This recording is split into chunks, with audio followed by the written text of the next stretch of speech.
Now children, in this video we will study in detail the examples of intramolecular hydrogen bonding. Here we have the first example, orthonitrophenol. Now you don't know what is orthonitrophenol. Now children, on the benzene ring, if I just have OH as it is here, I've hidden NO2 part, we call it phenol.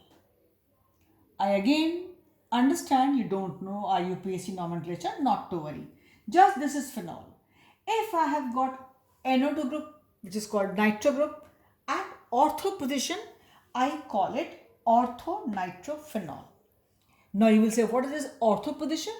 Children, when we have two groups at adjacent positions, we call it ortho, as it is here, adjacent positions. When we have a gap of 1 in between, we call it meta. When we have gap of 2 in between, we call it para. In simple words. Again, I am saying not to worry. We'll take up this in detail when we will do IUPAC nomenclature. I'm just trying to tell you the compound orthonitrophenol. This is orthonitrophenol, right? On the benzene, this is benzene ring. On the benzene ring, when we have OH, we call it phenol. NO2 at ortho, because on the adjacent position, we call it orthonitrophenol. So obviously, this is meta, this is para. When a gap of 1, meta, gap of 2, para. In simple words. Now, the children, this example I have drawn this way. This benzene ring means 3 alternate pi bonds. This ring circle which is there, it means 3 pi bonds. I have done it. Even if you want to put a circle, that will do. Now children, this OH bond, I have split open it. I have opened it. OH, O and H. The bond has been shown here like this. And NO2 bond has also been shown like this. Right? You can take any two at different positions. It can be this and this. It can be any two. So here I have taken this and this. Means these two at different positions. It can be these two here too. No problem. I have taken this here. Now what happened, children?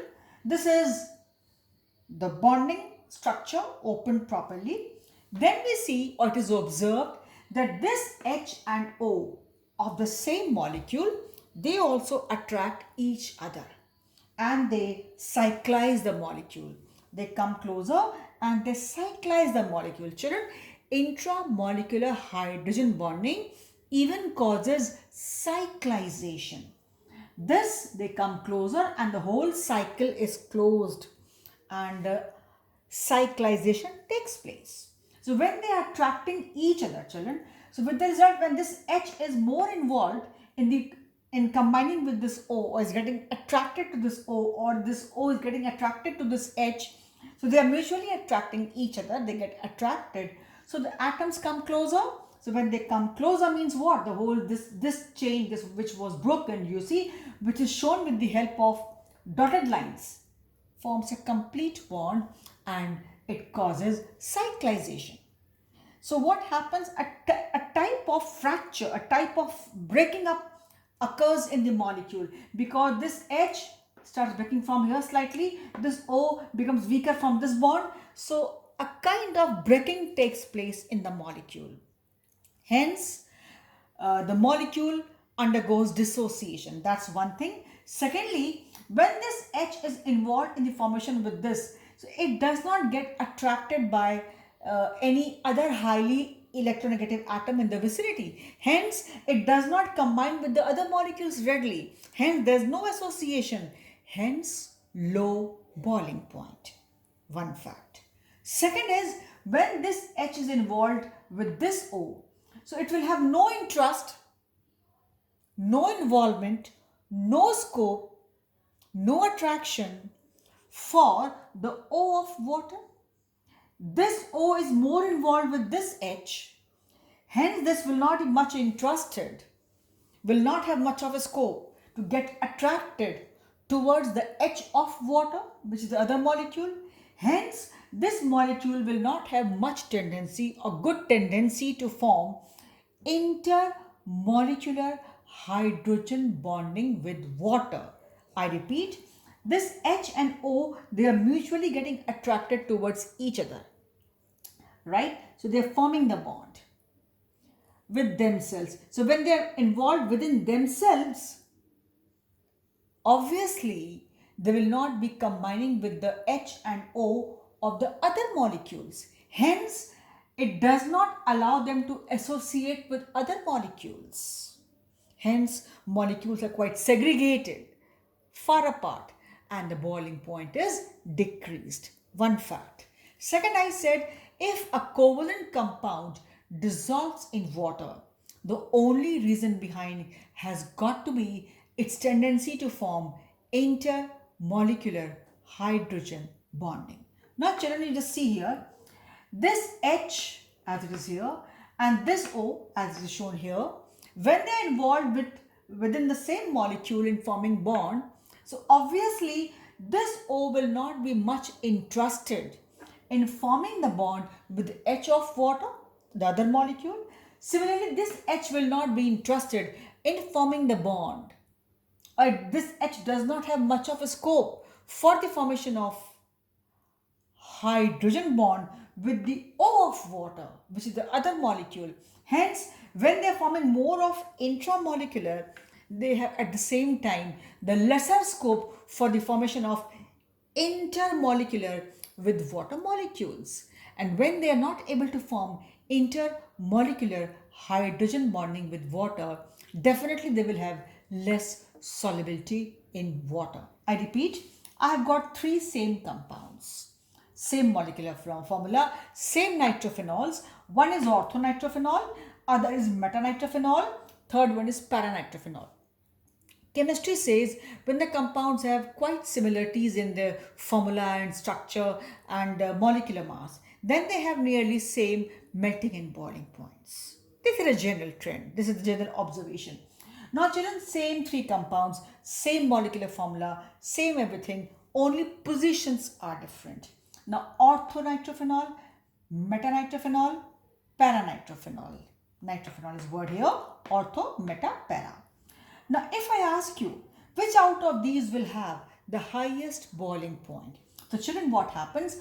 Ortho ones being closer, this H and this O will have greatest tendency to form intramolecular hydrogen bonding, that is within the molecule. Hence, it will undergo more of dissociation, will not get associated, hence will have the least boiling point and the maximum dissociation. Here they are quite far apart, good distance in between, so they won't be able to form that much of intramolecular hydrogen bonding, almost no intramolecular hydrogen bonding. A bit of scope is here, but here no scope. Fine. So this will have the lowest boiling point, then higher and the highest. 1 point. Although they all are same compounds, they all are isomers. What are isomers? Compounds having same molecular formula but different structures. Slight differences in the structures. Then talk of their solubility. Again come to the point, solubility means its tendency to form intermolecular hydrogen bonding with water. Means forming hydrogen bonding with water molecule, which is the other molecule. Which hydrogen bonding? Of course, when different molecules, it has to be intermolecular. As I said, H of one atom, H of one molecule and highly electronegative atom of the other molecule. They can be of same compound and they can be of different compound for intermolecular. So here one molecule is this and other is water if we talk of its solubility. So when children, these two are involved in formation of intramolecular due to this closeness because of the distance lesser here. So when they are more involved in intra, more dissociation, so they will be least involved or they will have the least scope to get involved to form intermolecular with water. This won't be much interested for the O of water and this will not be much interested for the H of water. Obviously, what will happen? They will not form much of intermolecular hydrogen bonding with water. Here, due to distance, they hardly have a scope for the formation of intra. So this H is quite free to combine with O of water. This O is quite free to combine with H of water. Hence, they can easily form, and they do form, intermolecular hydrogen bonding with other molecule, which is water. So out of these, this will have the highest solubility in water, and this will have the least solubility in water, and this will be in between. So I repeat, this will have the least boiling point, greater, and the greatest, highest. And this will have the least solubility in water because of its tendency to form intramolecular, which restricts the formation of intermolecular with water, hence least solubility. This has least scope for the formation of intramolecular, hence a good scope for the formation of intermolecular with water is there, and hence will have the highest solubility in water. Similarly, come to this salicylic example, which is your otherwise. Now again, children, last year you had some idea about the term like benzaldehyde, benzene. So here it is benzaldehyde. Again, I'm telling you, don't worry, you don't know. This benzene ring and on that CHO is called benzaldehyde. OH at ortho position. What is ortho? Adjacent. Again, we take up in IUPAC, just an idea. So its common name is salicylic. Otherwise, this was benzaldehyde, and with OH we call it orthohydroxy benzaldehyde. This is the IUPAC name, and this is the market name, salicylic. Here too, what happens, children? The structure is like this. This is orthohydroxy benzaldehyde. Same way it could have been CHO here and CHO here, means could have been meta as well as para. Same thing here. This will have the greatest tendency to form intramolecular HB, hydrogen bond, intramolecular. This H and this O, they easily attract each other and tend to form bond. But if it is meta, distance there, so they get less attracted, and it is here hardly scope for the formation of intramolecular. When they are forming intra, obviously the scope to form inter with water will be least. Hence, if we would have shown its three isomers, this was ortho, it could have been meta, it could have been para. Only difference was here it is NO2, it could have been CHO, NO2 could have been CHO. I have not drawn here, you can understand this. So as it is here, second case could have been here, third case could have been here, right? Where we have this NO2, I could have had CHO. Where I have this NO2, I could have CHO. So three structures could have been there also. So this has the maximum tendency to form intra, hence the least tendency to form inter with water, which was responsible for its solubility in water. Hence, this will have the least solubility in water.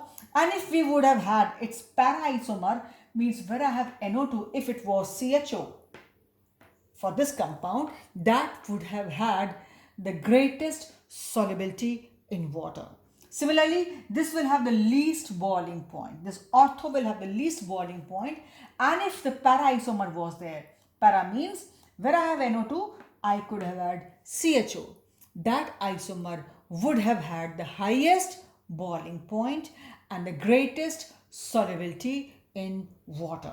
So that's how it is there that inter was causing association, intra causes dissociation. Very few examples. Orthonitrophenol is there, salicylic is there. One more example is there, salicylic acid. Where it is CHO, it would have been COOH, right? If you want, you can see in your book, you'll find it. I think they have not explained, but I'm telling you, if it is there. Okay, in my next video, I'll show you the structure of this as well as three isomers of this. Here I've explained you ortho, meta, para. So this will have the maximum tendency to form intra and the least to form inter with water. Intra means maximum dissociation. Least inter with water means least solubility in water. Here least scope for intra, almost no scope for intra, rather no scope for intra. Hence the maximum score to form inter with water, hence the maximum solubility in water, and the maximum scope for association and maximum boiling point. And this will be in between whether it is solubility or it is the boiling point. Same way it goes for this orthohydroxybenzaldehyde, which is salicylaldehyde. I hope it is clear. I stop here for this video.